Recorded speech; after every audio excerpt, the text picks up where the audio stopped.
The name of Oskar Dirlewanger was known in the camps for his violent record. He was a hunter, criminal, commander and executioner. For years he led a unit created to do what even conventional SS did not dare to execute, razing entire villages, setting forests on fire with their inhabitants inside, and exterminating civilians with organized hunting methods. Under his command, common prisoners were recruited to form a brigade that operated without law, fueled by hatred, sadism and alcohol. While other officers answered to hierarchies, Dirlewanger only answered to his own destructive impulse.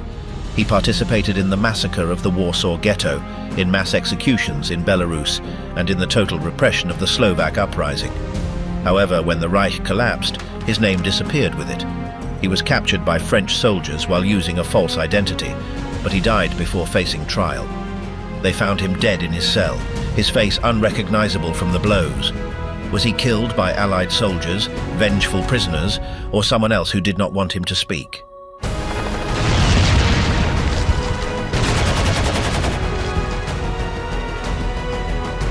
The Dark Years, Crime and Ascent of a Monster. Oskar Dirlewanger was born in the German city of Würzburg on the 26th of September in 1895 into a middle-class family where his father, August, worked as a lawyer and his mother, Pauline, took care of the home. He grew up with 3 siblings in an environment that did not stand out for its ideology or its radicalism. In 1906, his family moved to Esslingen am Neckar, and it was there that he completed his secondary studies, first at the local gymnasium and then at a higher technical school. He finished his pre-university education in 1913, and although he did not exhibit outstanding behavior, he also did not cause particular alarm in his academic environment. That same year he enlisted as a volunteer in the army of Württemberg, being assigned to a grenadier regiment that was part of the 13th Royal Corps. Just a few months later, with the outbreak of the First World War, he was sent to the Western Front within the Fifth Army under the command of Crown Prince Wilhelm. During the first battles in the Ardennes, he was wounded on several occasions, one by shrapnel impact on the head, another by a saber slash to the chest, and one more by a gunshot to the foot. Despite these injuries, he continued in active service for almost the entire war. He received both classes of the Iron Cross, the Württemberg Gold Medal of Bravery, and other recognitions that attested to his constant exposure to combat. He reached the end of the conflict with the rank of lieutenant, commanding a machine gun company, and with an official disability percentage recognized for his accumulated wounds. Since 1917, he served in the eastern area, participating in the occupation of Ukraine and other retreating regions. When the ceasefire was signed, his unit was supposed to be interned in Romanian territory, but Dirlewanger decided to disobey and personally led more than 600 men back to Germany on his own, avoiding surrender. That experience marked a before and after in his career. From then on, he developed a lifestyle in which he defied established norms, did not recognize any authority above his own, and resorted to the use of violence as a valid method even in peacetime.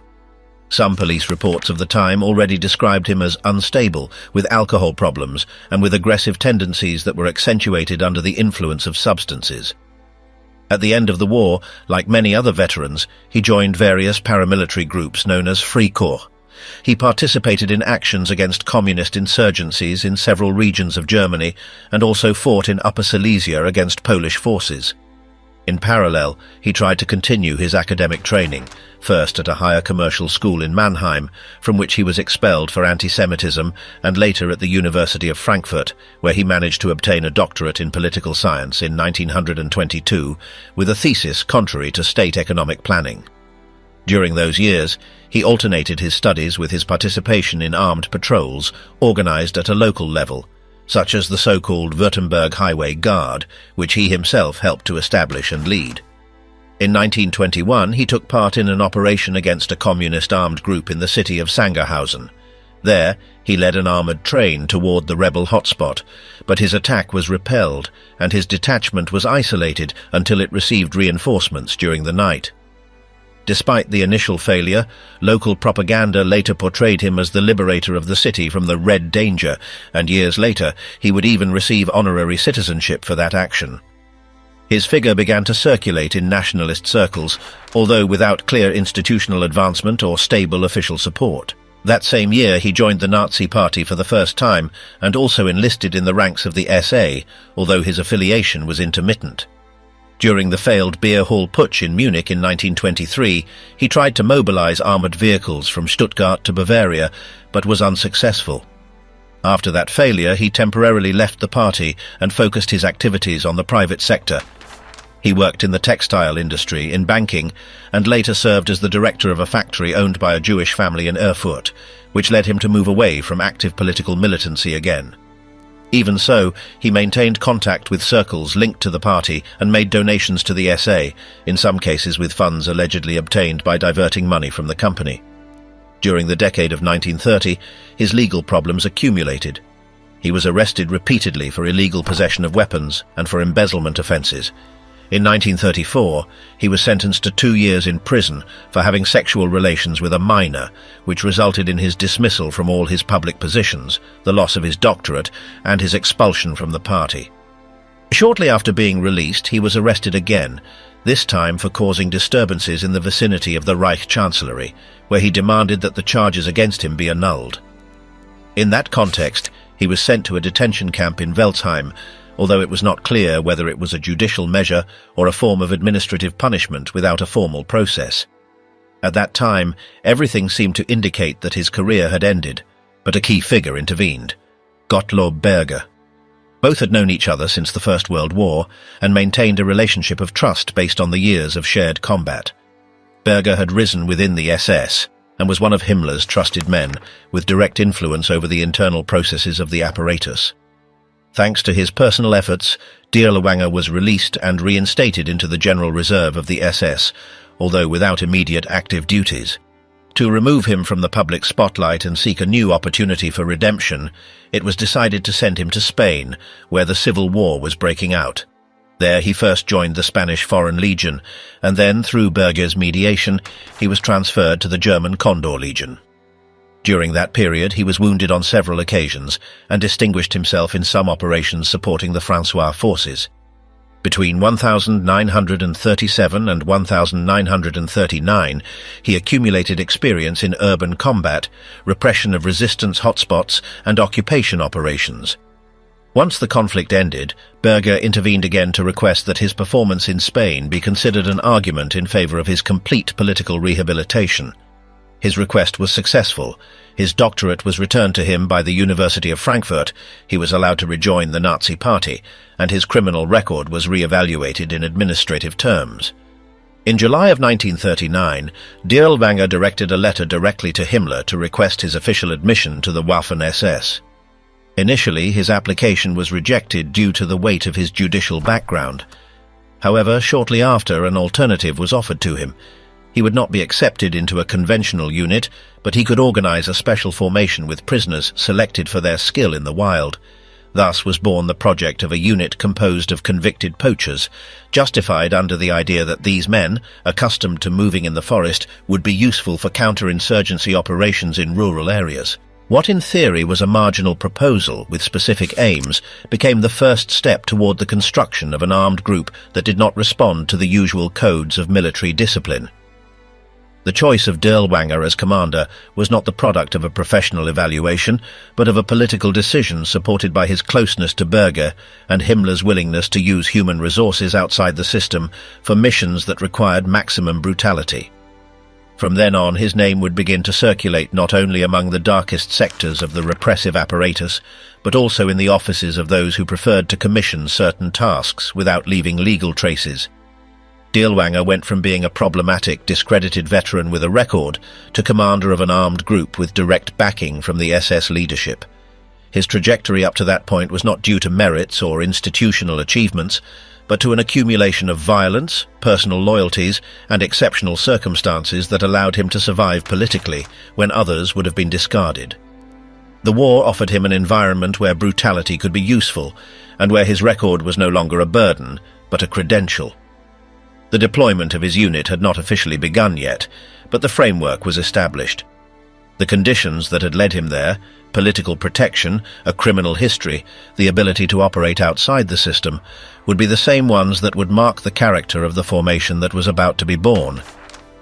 Dirlewanger was not the result of an accidental policy, but a figure molded by the regime's need for executioners without limits. That past, far from being an obstacle, was what justified his ascent. Dirlewanger's Untouchables, the birth of the Terror Brigade.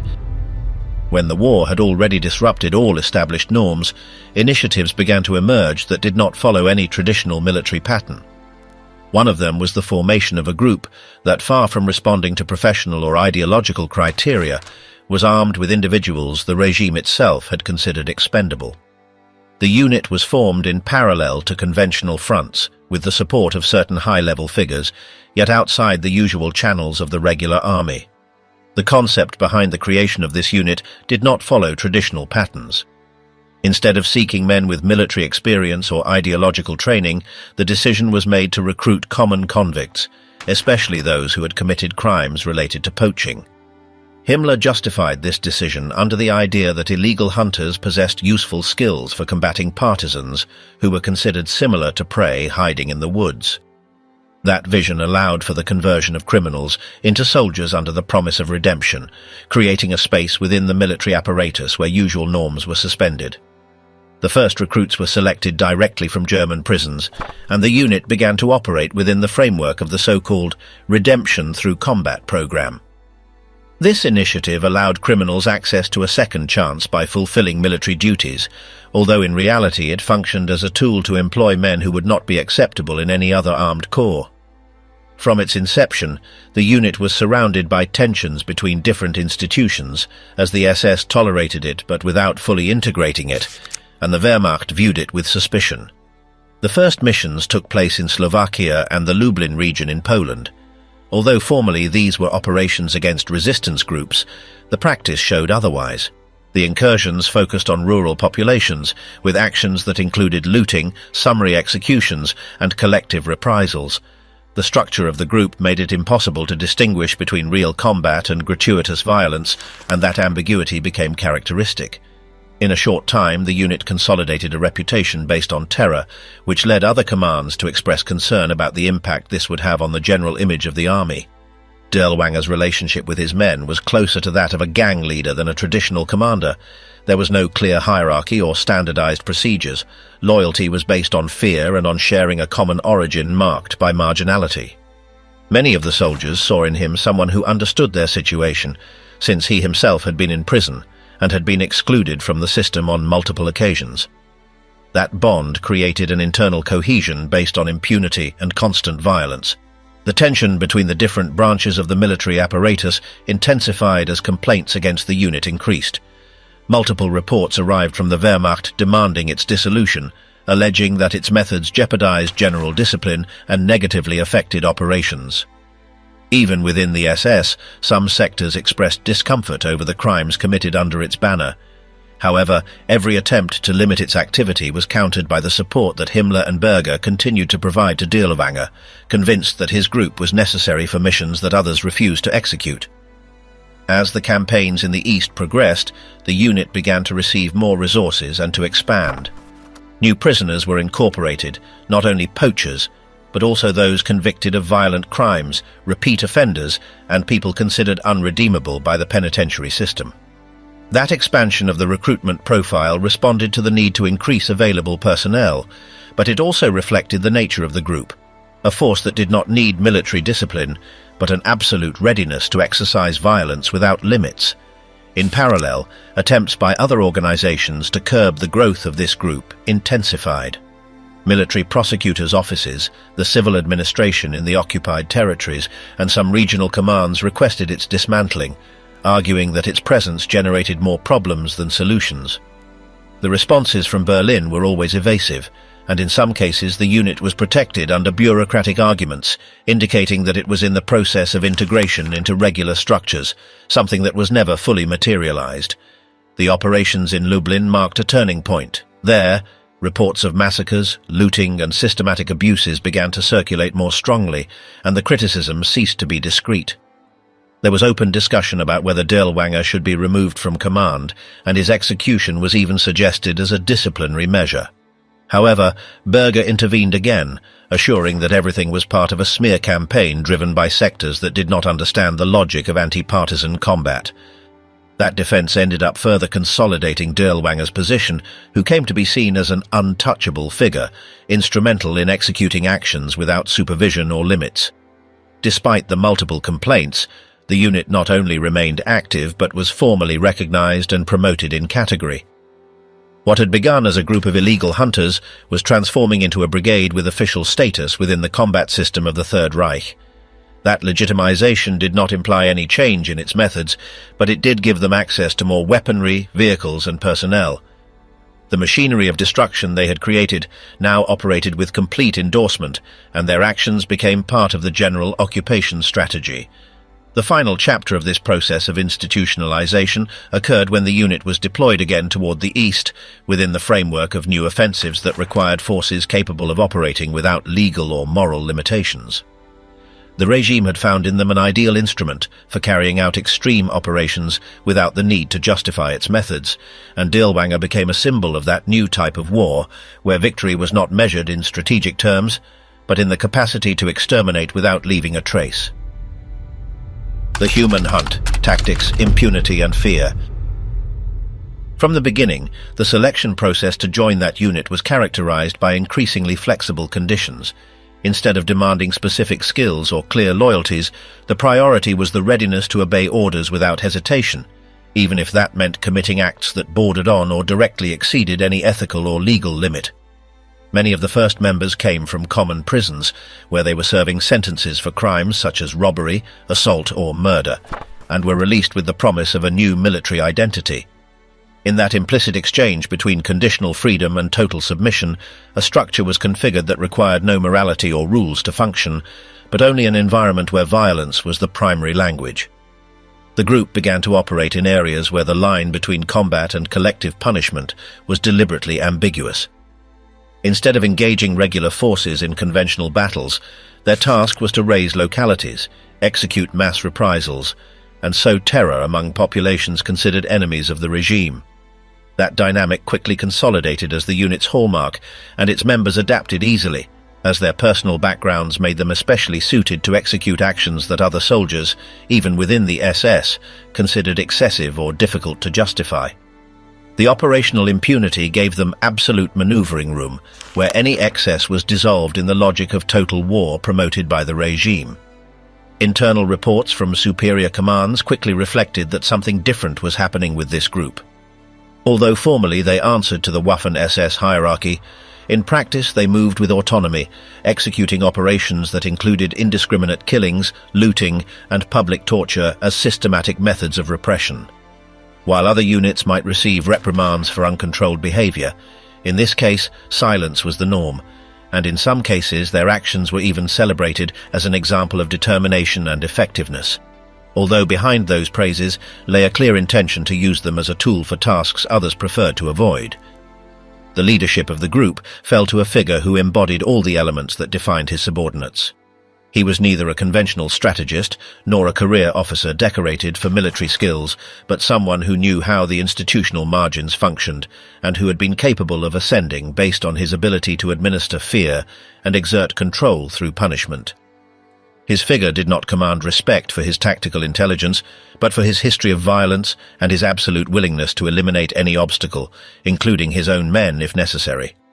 Based on that logic, internal discipline was maintained not through written rules, but through permanent terror, where any disobedience was paid for with life or with exemplary punishments in front of the rest of the group.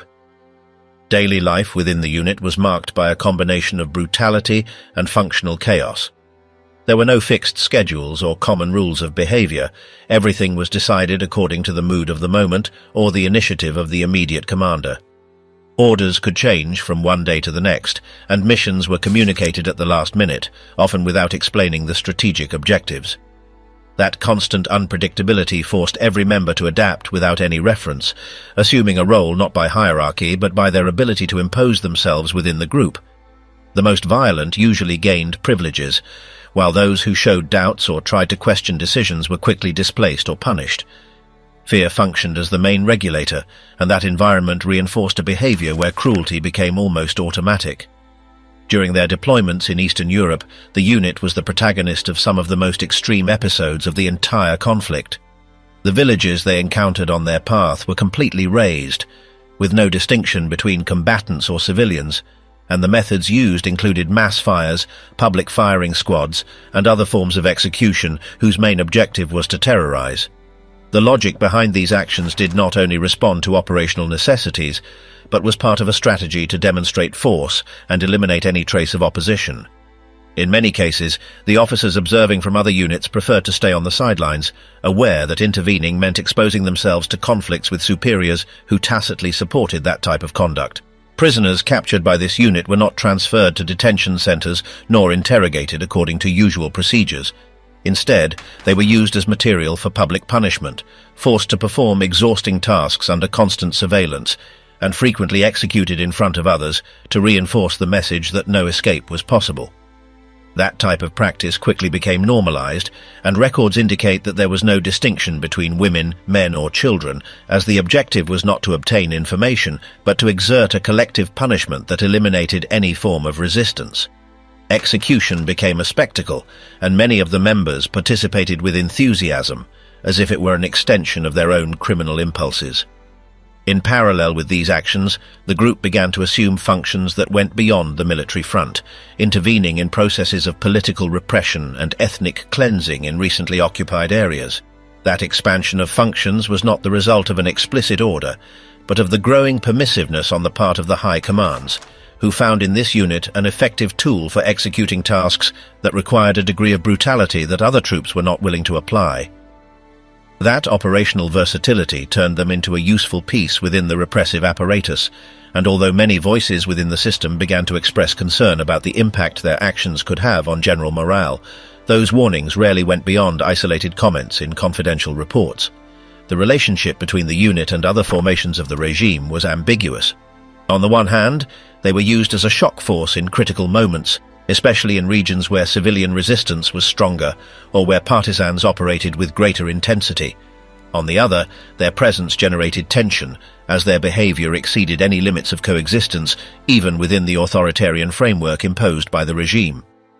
There were documented cases where regular units requested the removal of these men from certain areas, arguing that their conduct was not only counterproductive from a military point of view, but also jeopardized the stability of ongoing operations. These requests, however, were frequently ignored. As the war progressed and the conflict began to turn against the regime, the unit continued to operate without restraint, maintaining its internal logic intact. Although resources began to scarce and many formations suffered desertions or internal fractures, this group seemed to resist the wear and tear with a mixture of fanaticism, internal fear, and a total absence of scruples. Even when reports indicated that its level of effectiveness was questionable in military terms, the high commands insisted on keeping them active, probably because their mere presence functioned as an implicit threat to any area where they were deployed. The violence they deployed knew no pauses, and the relationship between its members was maintained thanks to a precarious balance based on the law of the strongest. There was no sense of camaraderie or a common ideal beyond surviving in an environment where every day could be the last.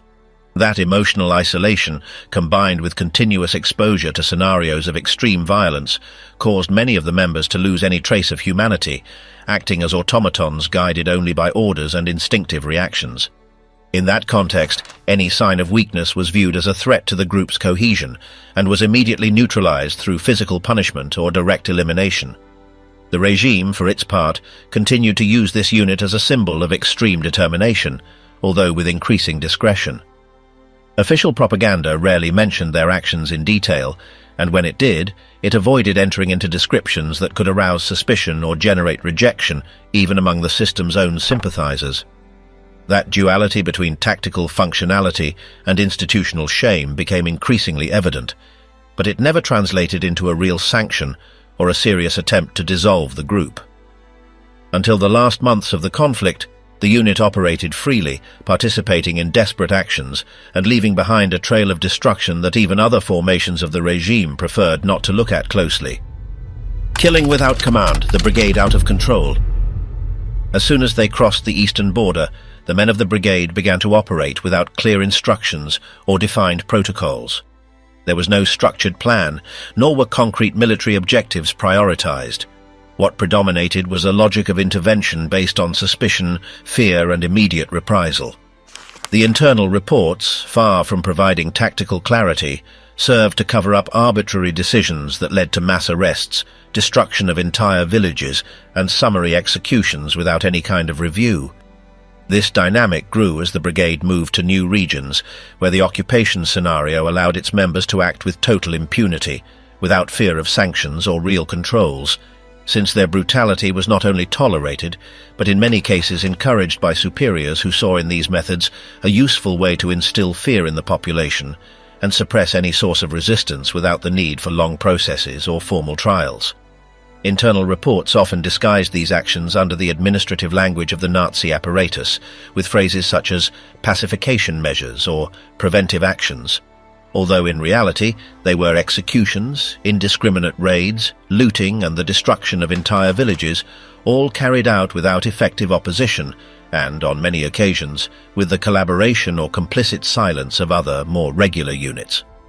As they advanced through enemy territory, Dirlewanger's men adopted increasingly systematic routines of violence, applying collective punishments against entire populations for any suspicion of collaboration with the enemy. No proof or investigation was required. An accusation was enough to order an indiscriminate massacre that included men, women, and children. These practices were consolidated as the group's characteristic trait, which acted with almost total independence from superior commands. Although their reports showed figures of captures and deaths as indicators of efficiency, the methods used were never detailed. Survivors narrated scenes of extreme cruelty. Public executions, fires, rapes, and torture became habitual practice, carried out both in groups and individually. The internal organization of the unit had abandoned any recognizable logic. There were no longer functional commands or clear objectives, and the only dynamic was a constant race to impose greater cruelty. The total absence of formal discipline was replaced by a culture where excess became routine and where decisions were made by impulse or vengeance. In that context, Dirlewanger reinforced this unrestrained chaos, backing those who acted with the most brutality. Operations known as cleansing missions consisted of raids with immediate executions, violent interrogations, looting, deportations, and the total annihilation of villages, not for strategic reasons but as collective punishment. Their reputation grew, and they were assigned to regions with a strong rebel presence. There they applied extreme tactics: human shields, unannounced mines, civilians used as guides, and mass firing squads without verifying guilt. Reports from other units described chaos, indiscipline, and unrestrained violence. Despite this, the high commands kept them active, convinced that they were necessary where traditional methods failed. This perception granted them a carte blanche to operate with total freedom, without accountability or justification for their acts. The lines between military action and mass crime disappeared. There was no differentiation between combatants and civilians. The reports combined all deaths as if they were enemy casualties. The figures were used as proof of efficacy without real analysis or independent verification. This institutional logic consolidated a model based on abuse, where destruction was justified as an operational result and excess was indirectly endorsed. Behind the brigade's passage remained unmistakable traces: burned houses, bodies in mass graves, uninhabited towns, contaminated wells, dead animals. Testimonies coincided almost without variation, indicating a shared and systematic pattern. Trying to leave the unit was punished with death. Fear and complicity were the pillars that maintained cohesion. No one could report without implicating themselves as well. Logistics were rudimentary. Looting replaced formal provisioning. This accentuated violence as a means of survival and gave the unit an operational independence that allowed them to act without coordination with the rest of the army. Their autonomy generated friction with other troops, who denounced their excesses and refused to collaborate with them, especially when they jeopardized larger operations. With time, they became a separate entity within the military apparatus.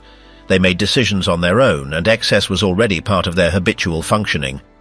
Their reputation provoked rejection even among other corps of the regime. That same fame shielded them from sanctions, allowed them to act without restrictions, and imposed on them the need to maintain a constant level of brutality so as not to lose their effectiveness. Each action had to surpass the previous one. In this spiral, destruction was institutionalized as a way of operating. They attacked villages without strategic value just to reaffirm their power. Thus, they were consolidated as a force out of control, without law or limits, distant from any norm of combat or humanity, whose logic responded only to their own internal codes. Ashes of the East, terrorist strategy. At the same time that the unit led by Dirlewanger consolidated its presence in the occupied territories, the tasks entrusted to it moved away from any conventional military logic, since they were not aimed at obtaining strategic advantages on the front, but at carrying out punishment operations against entire communities under the justification of eradicating resistance, which generated scenarios where orders were diluted between systematic extermination and uncontrolled abuse, creating a climate where any moral or legal limit dissolved in the face of impunity. Thus, the very structure of the brigade favored this lack of control, since its commander did not respond clearly to superior instances, and acted with a margin of autonomy that allowed him to apply his own criteria, which fostered an atmosphere where brutality was not only tolerated, but also expected. And in that environment, the soldiers, far from showing signs of moderation, competed among themselves to demonstrate who could be the most ruthless, feeding a cycle where terror was both a tool and an end in itself. In Belarus, the deployment of the unit no longer responded to concrete tactical operations, but to a logic of territorial elimination where the presence of civilians was treated as a threat by default. The lack of distinction between armed and unarmed populations gave free rein to indiscriminate interventions that were not justified by real reports, but by widespread presumptions of support for the enemy. Orders did not need grounds. Mere suspicion was enough to unleash immediate punishments, often executed even before any visual contact with alleged partisans. The operation extended through the rural areas marked one of the brigade's darkest points, as it involved a series of systematic incursions whose sole objective was to raze entire villages under the accusation of collaborating with the partisans, and in those raids no distinctions were made between combatants, peasants, elderly people, or children, since everyone who lived in the area was considered suspect simply for being there. The pattern was clear: abrupt arrival, total encirclement, house-by-house search, looting of goods, and then collective execution or widespread arson, and often especially cruel methods were used, such as concentrating all the inhabitants in a church or barn and setting fire to it with them inside, while the members of the brigade watched or even celebrated the act as if it were a demonstration of operational efficiency, and that logic of total annihilation responded more to an internal culture of the unit than to precise orders from superior commands, since even within the German army, some officers questioned the usefulness of such displays of cruelty. The reports that reached Berlin about the brigade's actions were contradictory, because although some sectors of the High Command valued its ability to cleanse territories in a short time, others warned that the methods employed were counterproductive, as they generated more hatred and fueled local resistance. But Dirlewanger had the protection of powerful figures who saw his style as a useful tool for dealing with rebellious regions, which allowed him to continue acting without real restrictions. Even when specific details of massacres became known, such as in the case of several villages where more than 1,000 victims were counted in a few days, no significant disciplinary measures were taken, and that reinforced the feeling within the brigade that they were above any control, which further increased the intensity of their actions, especially in contexts where there was no presence of other armed bodies that could stop their actions or issue independent reports. The internal structure of the group also evolved based on that environment of impunity, as new recruits were integrated not for their experience or capabilities, but for their disposition to participate in extreme acts, and many of them came from prisons or were individuals with a history of violent behavior, which fueled a dynamic where crime was incentivized as a mechanism of internal cohesion, and that logic was reinforced with initiation rituals that included cruel acts performed in front of other members, where the victim was usually a random civilian or even a previously beaten prisoner, and that allowed the new member to demonstrate that they could integrate into the group without moral reservations. Thus, the brigade became a kind of microcosm where usual rules did not apply, and where loyalty was measured in terms of active participation in collective terror, creating a spiral where each new mission involved climbing one more step in applied brutality. In areas like Lida, Baranovich, or Novogrodek, the brigade left a trail of devastation that even decades later was still remembered by the survivors, as it was not only about mass deaths, but also the complete destruction of the social fabric of those towns, where the few who managed to escape were marked by the trauma of having witnessed the annihilation of their families and entire communities. Many testimonies collected in later years described scenes of bodies thrown into wells, children murdered in front of their parents, pregnant women stabbed in public, all with a coldness that indicated that these were not impulsive acts, but a methodical practice, and that systematic nature was one of the elements that generated the most dread, as it made it clear that barbarity was part of the unit's daily functioning and not an occasional deviation. On the Eastern Front, the brigade was also used in operations that combined combat actions and ideological cleansing tasks, such as the persecution of Jews, Roma people, and other groups designated by the regime, and although it was not officially part of the apparatus in charge of the concentration camps, it often acted as a capture or execution force, with freedom to decide the fate of the detainees without the intervention of judicial or administrative bodies, which amplified its scope of action and increased its dangerousness.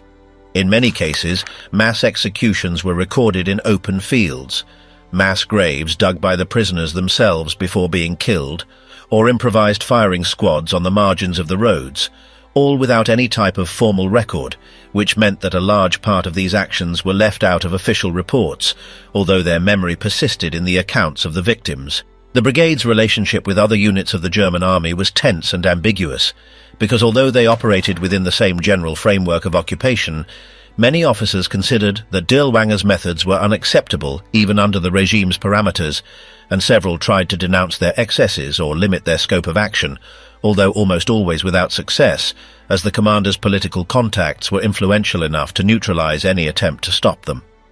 In some cases, there were open confrontations between brigade soldiers and members of other divisions, especially when they coincided in areas where the methods of some clashed with the protocols of the others, and although those tensions generated internal conflicts, they did not translate into effective sanctions, which showed the extent to which the unit acted as a parallel body within the military structure. The figure of Dirlewanger, far from representing classic tactical leadership, functioned as a symbol of unfiltered brutality, and his presence on the battlefield was usually synonymous with days of massacres and looting to come. His subordinates followed him not so much out of respect for his abilities, but because of the climate of permissiveness he established, where they knew they could act without consequences, and that consolidated a form of authority based on fear and complicity in crime, rather than discipline or strategy. Thus, power within the brigade was not structured vertically in a traditional way, but operated as a network of alliances among those who shared the same destructive impulse, and that meant that decisions were often made by informal consensus among the most violent, further reinforcing the chaotic and criminal nature of the group. That stage of consolidation in the East left an indelible mark both on the occupied areas and on the reputation of the brigade, which began to be mentioned even among enemies as a force to be feared not for its military effectiveness, but for its capacity to generate indiscriminate terror, and that fame functioned as an additional tool, since many populations, upon learning that they were approaching, chose to flee before contact, which facilitated the advance but also increased the brutality, since the frustration of not finding immediate victims usually resulted in reprisals against any human trace found on the road, from domestic animals to disoriented elderly people, all converted into targets simply for existing in the territory designated as hostile. Towards the end of that phase, the brigade had ceased to be a combat unit to become an uncontrolled destruction machine, whose operational logic no longer responded to strategic objectives, but to an inertia of violence that fed on itself, and any attempt to redirect it towards more structured forms of operation was useless, since the moral deterioration was so profound that not even the most experienced officers could establish a minimum of discipline, which confirmed that it was not an isolated phenomenon, but the direct result of having incentivized cruelty as the main tool of action for so long, and that reality forever marked the character of the unit, which from that moment would be remembered not for its military achievements, but for the unlimited brutality it exerted on the most defenseless. Final territories, the final delirium. During the final phase of the war, when chaos began to spread through the forces of the Third Reich, Dirlewanger's brigade was sent to new scenarios, marked by a growing loss of control and an escalation of violence without clear direction. With the Eastern Front collapsing before the Soviet advance, many German units were retreating toward areas where a symbolic defense was still being attempted. In that context, the group led by Oskar Dirlewanger was assigned to Slovak territory, just as the national insurrection against German dominance was taking place, which triggered the immediate deployment of troops known for their extreme methods. The regime opted for unconventional forces to regain control through exemplary punishments, regardless of the costs or external perception. The entry of the brigade into Slovakia brought with it a repressive wave marked by systematic brutality. Although the methods had already been applied in other regions, in this case they acquired a greater intensity. Not only were insurgent leaders persecuted, but broad measures of civil repression were implemented, including searches without warning, open-air firing squads, demolition of houses and traces of social ruin impossible to revert.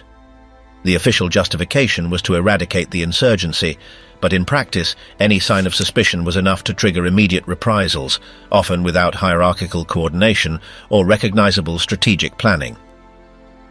During that stage, operational decisions within the brigade came to depend almost entirely on the individual criteria of intermediate commanders. Many actions were executed without logistical or tactical support, only driven by the need to impose punishment or sow fear. That unfiltered autonomy caused a significant increase in the number of victims and deepened the internal anarchy. As that autonomous functioning consolidated, complaints of sexual abuse, systematic torture and arbitrary disappearances also multiplied, without any real will from the general staff to stop the spiral. The internal configuration of the unit, far from being ordered, became more erratic. Regular soldiers coexisted with convicts recruited for convenience, deserters, individuals with unstable conduct, and even foreign volunteers. All operated under a leadership that incentivized direct aggression and penalized any sign of caution. The internal organization revolved around a culture of aggression that did not allow for nuances or containment, where those willing to escalate violence without limits stood out. That logic was also applied internally, with punishments for members suspected of showing weakness or questioning, which reinforced a closed system consumed by its own destructive dynamic. Meanwhile, from Berlin, official communiques disguised the massacres as successful offensives. There was talk of secured territories and neutralized enemies, when in reality what was accumulating were war crimes impossible to cover up for long.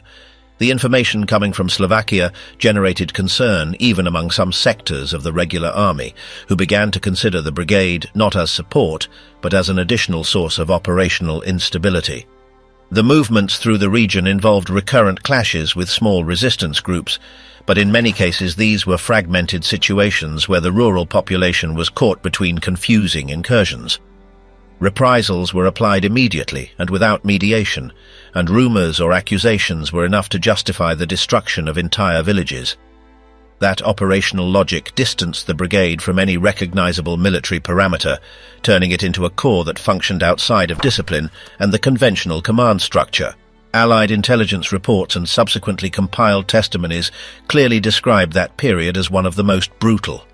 Executions carried out in view of neighbors, tortures performed in public spaces, constant looting, and a complete lack of internal control were documented. Orders from the high command, when they arrived, were misinterpreted or directly ignored. Several detachments preferred to keep their distance to avoid getting involved in their operational chaos, and although there were internal complaints, the brigade continued to receive resources and political protection. The figure of Dirlewanger reached its greatest notoriety during that segment. He was no longer seen only as a commander of a special unit, but as a living symbol of moral collapse. His reputation preceded him even outside military circles, and although he generated fear and rejection, he continued to operate thanks to personal ties with figures of central power. Numerous massacres were attributed to him, but he continued to accumulate authorizations and support, which reinforced the structural impunity with which he acted. When the situation in Slovakia began to become unsustainable even for the Nazi authorities, the brigade was moved north to Polish territory, with the intention of using it in areas where civilian resistance was still active. The transfer sought both to exploit its capacity for repression and to reduce the internal tensions caused by its presence. However, the change of location did not mean a modification of methods. The group repeated the same practices in Poland, now adapted to an even more disorganized environment. The arrival in Poland coincided with a general collapse of the supply routes and the chain of command. Instructions were vague, arrived late, or were not even transmitted, and that favored an improvised decision-making where only the application of terror remained constant. The mere mention of the brigade generated panic, and many communities chose to evacuate before direct contact, although that did not prevent them from being punished if traces of human passage were found in the abandoned villages. Internally, the deterioration was evident. Physical and mental exhaustion spread among the members, desertions increased and cohesion decreased, although the internal control mechanisms prevented those fissures from becoming visible. The suspicion of disloyalty was enough to trigger exemplary punishments, and paranoia became a permanent component of life within the unit. The chain of command was maintained only in appearance, and the most important decisions were made by reduced groups guided by the need to survive and maintain dominance through fear. Despite the evident collapse, the group did not reduce its activity or modify its conduct. Actions of looting, firing squads, destruction of homes, and civil persecution continued until the last days of the war. That final stage in Slovakia and Poland showed how an armed body, far from adapting to the end of the conflict, chose to deepen its violence as the only form of existence. By the time the war was ending, the brigade no longer represented a military unit, but a mobile extermination apparatus whose mere presence implied uncontrolled destruction. The internal collapse between flight, ruin, and paranoia. As the front retreated and the structure of the Third Reich crumbled, the authorities attempted to locate their most compromising elements in sectors where their presence would not pose an immediate risk to the image or internal order. In that process, the Dirlewanger Brigade was sent to Slovak territory, not for clear tactical reasons, but to keep a force operational that no longer fit conventional molds, but was still seen as useful for uncompromising repression missions.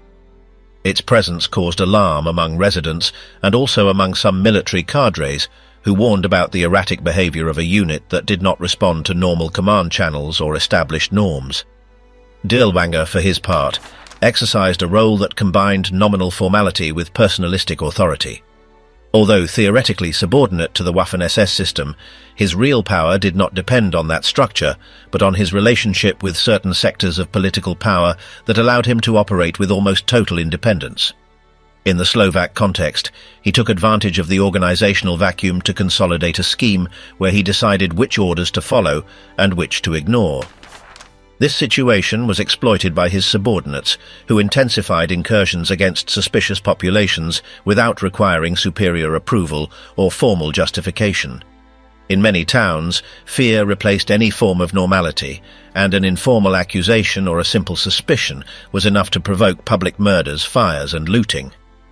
The reports sent by local officials documented episodes difficult to explain, even within the framework of the war: executions of civilians without trial, destruction of entire homes, mass rapes, and forced displacement.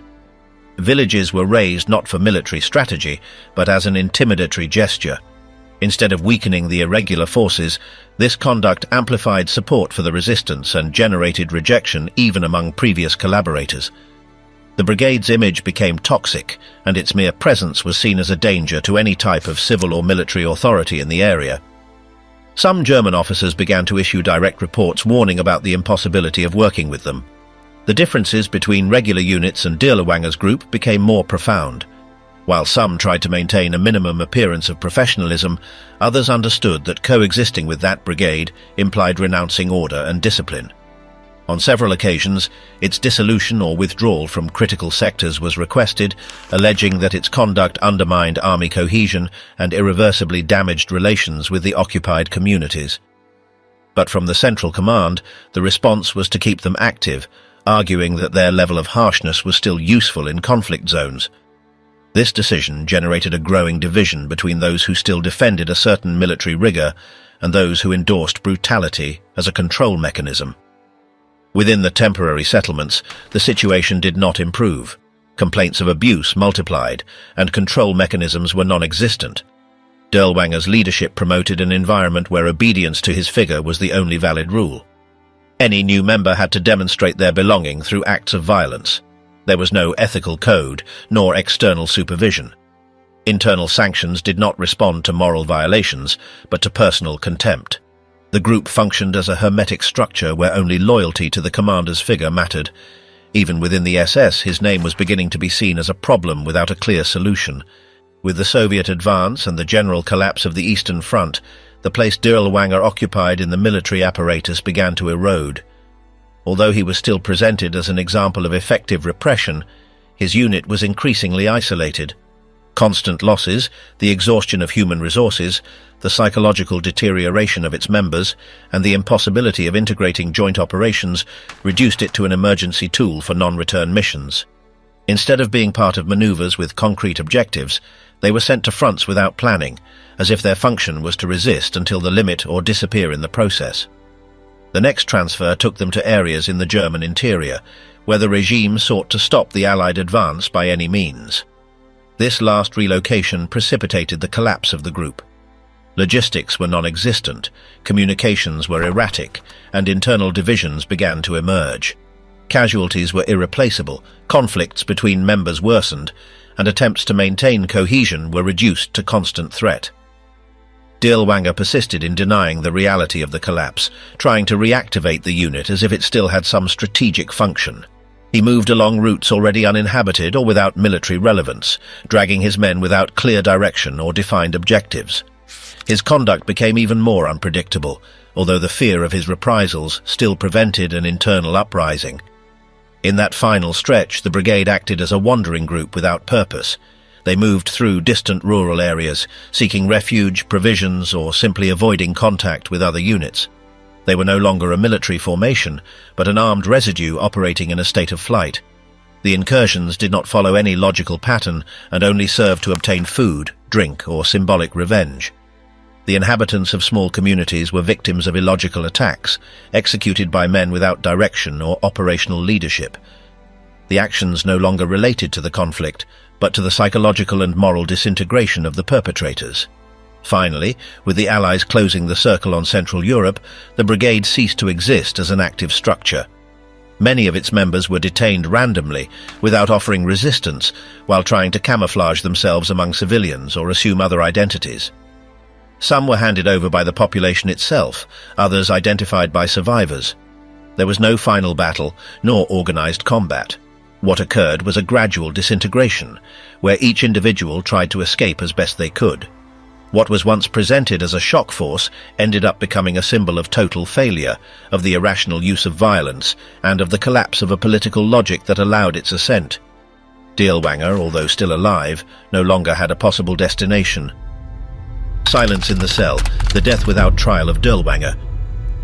During the final moments of the war, when chaos seized the Eastern Front, and the commands of the Third Reich began to disappear among ruins and silence, the figure of Oskar Dirlewanger, already converted into a synonym for brutality without limits, vanished amidst his own shadow. As Soviet troops advanced relentlessly, and Berlin became a city besieged from the east and the west, the battalion that had once been useful for extreme tasks was reduced to a set of disorganized remnants, where each individual sought personal salvation regardless of the methods. While some high-ranking officers tried to flee with new identities or hide in convents, Dirlewanger moved between broken German towns, sheltered by his name and feared even by those who shared his uniform, although no one could guarantee his safety any longer. In May of 1945, with Germany already surrendered and the concentration camps opened by the Allies, Dirlewanger was located by French forces in the region of Altdorf, near Lindau. He was using a false name, wearing a borrowed uniform, and posing as one more soldier among the many prisoners captured in retreat. His detention was not the product of a surgical operation or a centralized intelligence effort, but the result of chance, of the suspicion of some French soldiers who noticed his erratic behavior and the fear he inspired among those who shared a cell with him.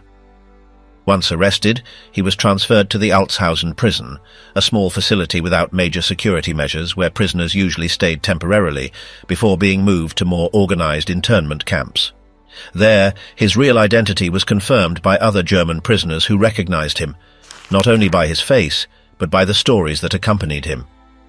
The rumor that Dirlewanger was incarcerated spread quickly among the guards and prisoners, and soon generated increasing tensions. On the 2nd of June, his lifeless body appeared, with clear signs of having been brutally beaten. Although official documents indicated that he had died as a result of a fight between inmates, it was unreservedly assumed in the prison environment that he had been deliberately murdered by members of the Polish resistance or by French soldiers, taking advantage of the lack of surveillance. No one claimed him, no one requested formal explanations, and the authorities did not initiate any in-depth investigation. His body was buried in a mass grave, without a tombstone or identification, and for years the whereabouts of his remains were shrouded in uncertainty. Over time, some claimed to have found his grave, others said he was never located, and there were even those who maintained that he managed to escape with another identity, although all available documents clearly point to his death in Altshausen. The physical disappearance of Dirlewanger did not eliminate the weight of what his unit had represented. During the following years, while the Nuremberg trials and other subsequent investigations were underway, his name was mentioned in several testimonies as a symbol of the most extreme methods applied by the Nazi regime.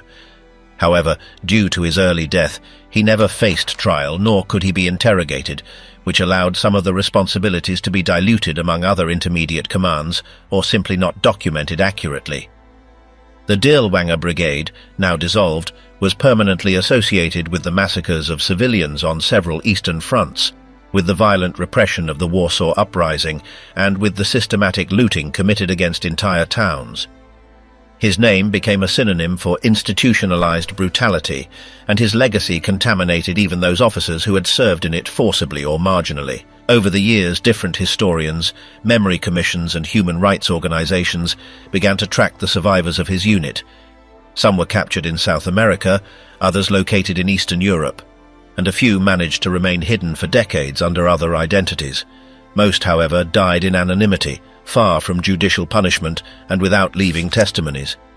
Many of the files related to the brigade were destroyed by the retreating Germans themselves, and the known information about its operations comes largely from Soviet reports, isolated declarations, and scattered documents. This fragmentation has made the complete reconstruction of the group's actions difficult, but it has not prevented the consolidation of the image of a formation that always operated outside any legal or ethical margin. In historical terms, the end of Dirlewanger symbolized something deeper than the fall of an individual. It represented the collapse of a structure that had allowed, promoted and protected barbarism with administrative attire, that had used the war as justification to eliminate those it considered enemies of order, without distinguishing between ages, genders or circumstances. The figure of Dirlewanger, with his biography marked by common crimes before the conflict, his role as head of an irregular unit, and his silent death without trial, condensed within itself several of the darkest characteristics of the Nazi apparatus: the fusion between individual criminality and state policy, hierarchical permissiveness in the face of systematic cruelty, and the conversion of the army into a tool of extermination. Although many tried to distance themselves from him once the war ended, the truth is that his unit received logistical support, official recognition, and institutional coverage for several years. It was not a hidden anomaly, but a functional tool for the regime, used when methods without restrictions or legal limits were needed. The harshness of his actions was not a secret within the Nazi structures, and its operational survival was only possible thanks to the support of figures with enough power to ignore internal complaints or eliminate compromising reports. Thus, beyond his personal biography, the case of Dirlewanger exposed the mechanisms by which a political system can integrate extreme violence as part of its regular structure. Today, the surviving files, the memories of the few witnesses and academic investigations have allowed part of his trajectory to be reconstructed.